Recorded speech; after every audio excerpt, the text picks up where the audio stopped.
Halo semuanya, muncul pertanyaan menarik. Pembagian di suku banyak jika si pembaginya itu tidak bisa difaktorkan. Nah, itu bagaimana cara kita menyelesaikannya? Nah, sebetulnya jika misalkan pembaginya itu tidak bisa difaktorkan, kita bisa menentukan nanti untuk posisi 2 dan juga min satunya di sini, ya. Jadi 2 dan min satunya itu nanti dia diperoleh dari gitu ya. Dari karena bentuknya itu misalkan ax kuadrat plus bx plus c. Jadi nanti untuk di sini dan di sini itu adalah hasil pembagian dari b per a dan juga c per a-nya. Oke, langsung saja kita akan coba membahasnya ke contoh soal terlebih dahulu. Tapi untuk contohnya akan kita selesaikan dia dengan cara bersusun terlebih dahulu, karena nanti untuk meyakinkan perhitungan kita bahwa dia itu adalah benar. Maka kita akan coba menggunakan bersusun terlebih dahulu, di mana di sini pembaginya adalah x kuadrat plus x min 3, dan dia membagi fungsi x pangkat 3 ditambah dengan 0x kuadrat ditambah dengan 2x dikurangi dengan 1. Nah, ini sisanya berapa, kemudian hasilnya dia juga berapa. Oke, langsung saja kita akan membaginya. Berarti langkah pertama kita bagi x pangkat 3-nya dengan x pangkat 2, berarti dia menjadi x gitu ya.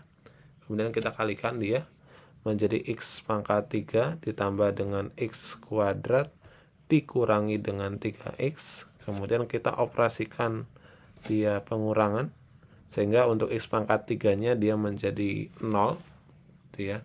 Setelah menjadi 0 berarti yang x pangkat 2-nya dia menjadi min x pangkat 2 ditambah dengan 5x dikurangi dengan 1. Kemudian min x pangkat 2 dibagi dengan x pangkat 2, dia adalah min 1. Kalikan, dia berarti menjadi min dari x kuadrat, kemudian min x, kemudian ditambah dengan 3. Kemudian kita kurangi kembali ini. Kita kurangi kembali, sehingga diperoleh untuk sisanya, dia adalah 6x minus 4, ya. Jadi dapat kita simpulkan nih, untuk hasilnya adalah x min 1, kemudian sisanya dia adalah 6x min 4. Nah, terus bagaimana jika kita mau menggunakan Horner? Nah, Horner yang kita gunakan pun itu agak berbeda. Kenapa kok agak berbeda? Karena Horner yang akan kita gunakan itu menggunakan yang namanya metode Horner-Kino. Bedanya apa sih metode Horner-Kino dengan biasa? Kalau metode Horner biasa, biasanya kan terdiri dari 2 baris doang. Di mana baris pertama itu untuk koefisien dari x-nya, kemudian baris yang kedua untuk hasil operasinya. Nah, kalau Kino itu dia terdiri dari 3 baris.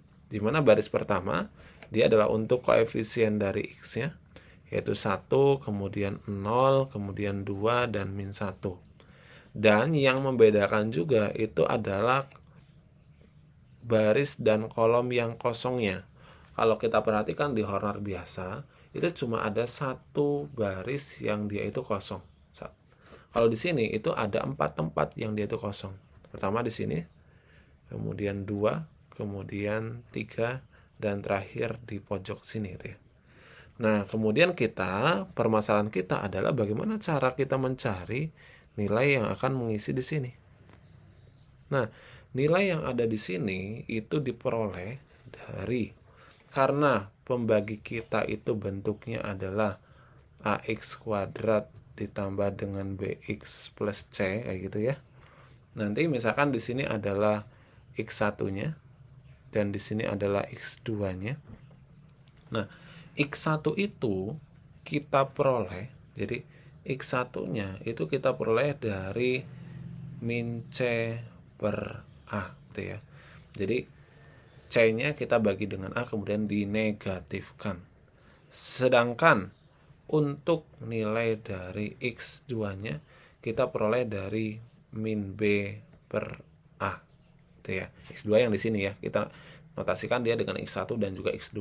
Maka karena tadi pembagi kita itu adalah x kuadrat ditambah dengan x min 3, x kuadrat ditambah dengan x dikurangi dengan 3, berarti kan c-nya min 3. Jadi X1-nya dia adalah 3, sedangkan X2-nya adalah min 1. Letakkan saja 3 dan juga min 1-nya. Ya, kita letakkan. Berarti di sini letak 3-nya dan di sini adalah min 1-nya.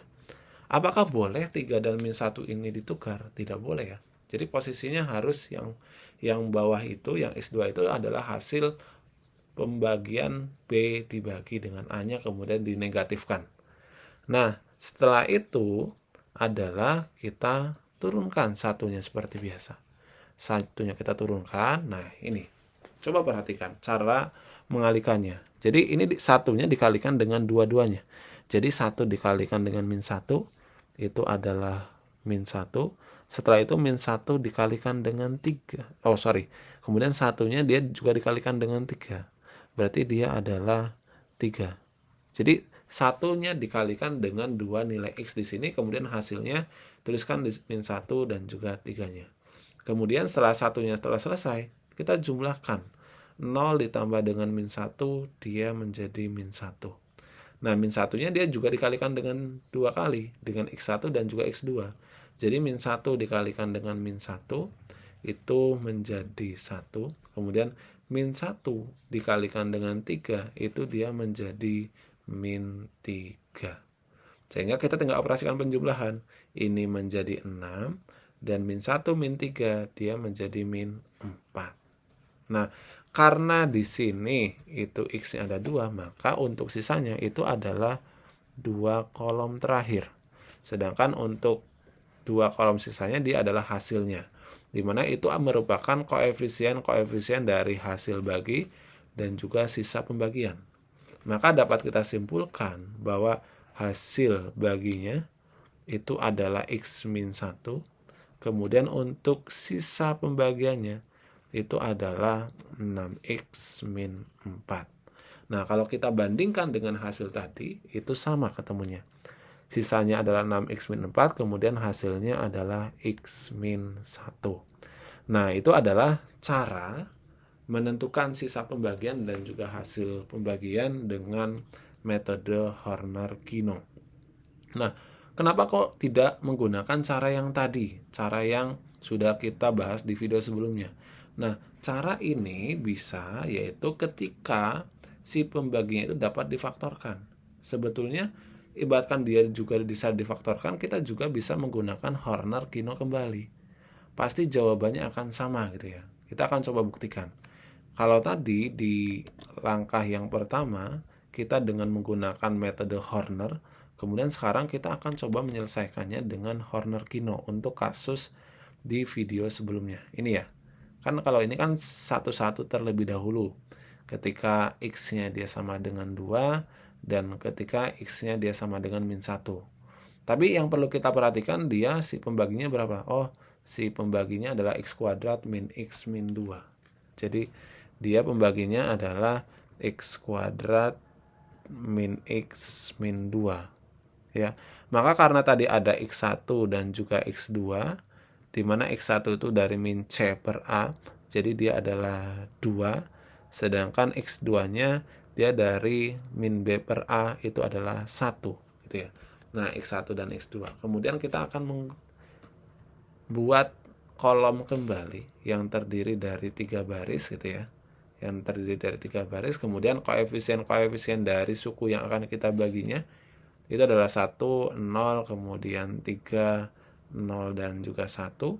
Kemudian kita letakkan X1 dan X2-nya. Nah, ini posisinya jangan sampai tertukar. Jadi di sini 2 dan di sini 1, dan kolom yang dikosongkan itu adalah di sini, sini, sini dan juga terakhir di pojok sini ya. Dan ini adalah operasinya penjumlahan. Oke, langkah pertama kita turunkan. Kita turunkan apa ya? Satunya ya.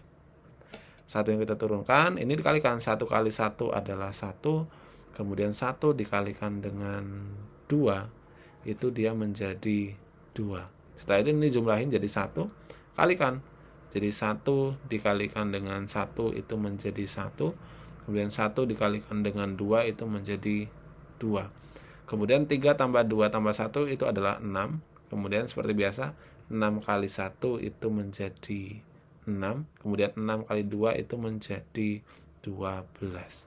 Berarti ini menjadi 8, ini adalah 13. Nah, sisanya yang mana? Sisanya itu adalah 2 kolom terakhir. Dan dia adalah koefisien dari sisa. Ini adalah koefisien dari X dan ini adalah variabel. Sedangkan untuk yang ini adalah hasil pembagiannya. Dimana dapat kita simpulkan bahwa hasil baginya itu sama ya dengan ini.